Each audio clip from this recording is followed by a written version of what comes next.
প্রধানমন্ত্রীর জন্মদিন উপলক্ষে বিজেপি ওবিসি মোর্চার উদ্যোগে শনিবার আগরতলা প্রেস ক্লাবে আয়োজন করা হয় স্বেচ্ছায় রক্তদান শিবির। এ উপলক্ষে আয়োজিত হয় একটি অনুষ্ঠানও, যেখানে পৌরোহিত্য করেন মুখ্যমন্ত্রী ডাক্তার মানিক সাহা। বিধানসভাতেই সরকারের দেওয়া তথ্য মানতে চায় না বিরোধীরা বলে এদিনের অনুষ্ঠানে মন্তব্য করেন মুখ্যমন্ত্রী ডাক্তার মানিক সাহা। তথ্য বিকৃত করে সামাজিক মাধ্যমের দ্বারা বিভ্রান্তি তৈরি করে ভোট আদায় করতে চায় বিরোধীরা বলেও মন্তব্য করলেন মুখ্যমন্ত্রী। মহিলাদের যাতে উন্নতি করা যায়, ডাটা দিয়ে বিধানসভাতে কালকে আমরা বিভিন্ন বিষয়ে আমরা কথা বলেছি, সেখানেও ডাটা মানতে চান।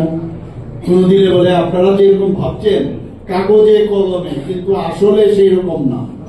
তো এই যদি বলে তো কাগজ ছাড়া ডাটা ছাড়া কি করে কথা বলে, অদ্ভুত অদ্ভুত কথা বলে।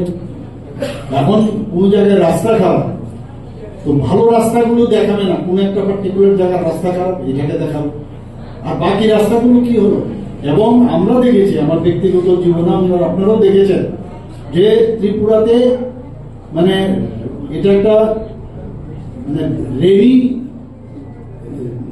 রেইন হওয়ার প্রবণতা এখানে বেশি, মানে সারা বছরে এখানে বৃষ্টিপাত হয়, 4 মাস 3 থেকে 4 মাস বাদ দিলে বৃষ্টি হয়। এবং আমরা যদি ভুল না করি, আপনারা দেখবেন যে এই যে পিট হোলস, যে রাস্তার মধ্যে ছোট ছোট গর্ত হয় বৃষ্টির কারণে, সেগুলো হয় আর কাজও করা যায় না।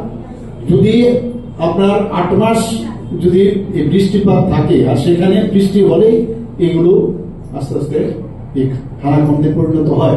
কিন্তু দেখবেন আপনারা আছে সেই কমলপুর ভয় আমরা মানছি সেটা, কিন্তু তার জন্য সাথে সাথে আমাদের এই সরকার যেভাবে আমরা যেগুলো বিষয়ে সমস্যা হলে আমরা কিন্তু তার দিকে আমরা নজর দিই। সাথে সাথে ইউনিয়ন মিনিস্টারের সাথে কথা বলেছি, টিম পাঠিয়েছে, 2বার 3বার ওনাদের সাথে কথা হয়েছে, ওনারা স্পটে গেছে, আমাদের আধিকারিকরাও গেছে, সেক্রেটারি থেকে শুরু করে ইঞ্জিনিয়াররা।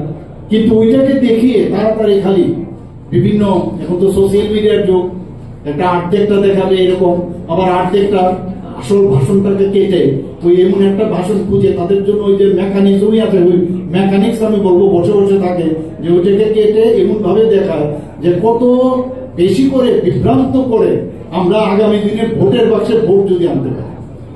বিরোধী সিপিআইএমের নেতিবাচক মানসিকতার কারণে রাজনৈতিক মানচিত্র থেকে ভ্যানিশ যাচ্ছে দলটি বলেও এদিন মন্তব্য করেন মুখ্যমন্ত্রী ডাক্তার মানিক সাহা। প্রাক্তন মুখ্যমন্ত্রী আমি এক জায়গায় দেখলাম, উনি বলছিলেন যে একজন সাংবাদিকই ওনারা জিজ্ঞেস করছিলেন মন কি বাত অনুষ্ঠান, কিসের মন কি বাত অনুষ্ঠান, কে শুনে মন কি বাত। তো আমি বলছিলাম যে উনি একবার আমার মন কি বাত অনুষ্ঠানে একবার যদি আসেন আর ভিডিও যে ভার্চুয়ালি যখন দেখান, সারা ভারতবর্ষের পৃথিবীর লোক কিভাবে দেখে একবার দেখুক, আর আমাদের মানুষ কত দেখুক। মানে সবসময় একটা নেগেটিভ যে কথা, এর থেকে বেরোতে পারে। সাধারণ মানুষ চায় যেটা সত্য সত্য, যেটা মিথ্যা মিথ্যা।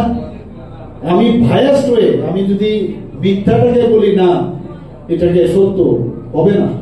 এবং যে কারণে তারা কিন্তু এখন মানে মানচিত্রে কিন্তু এখন আস্তে আস্তে করে ভ্যানিশ হয়ে যাচ্ছে। এবং ভারতীয় জনতা পার্টির সরকার এটা মানুষের সরকার, সেটা আগামী দিন থাকবে। আগামী 22 সেপ্টেম্বর প্রধানমন্ত্রী নরেন্দ্র মোদীর রাজ্য সফরকে সামনে রেখে চলতি বিধানসভার অধিবেশন সংক্ষিপ্ত করার রাজ্য সরকারের যুক্তি কোনোভাবেই মানতে রাজি নয় বিরোধী রাজনৈতিক দলগুলো। বিষয়টি নিয়ে এক প্রস্তুত তর্ক বিতর্ক ট্রেজারি বেঞ্চ এবং বিরোধী বেঞ্চের মধ্যে।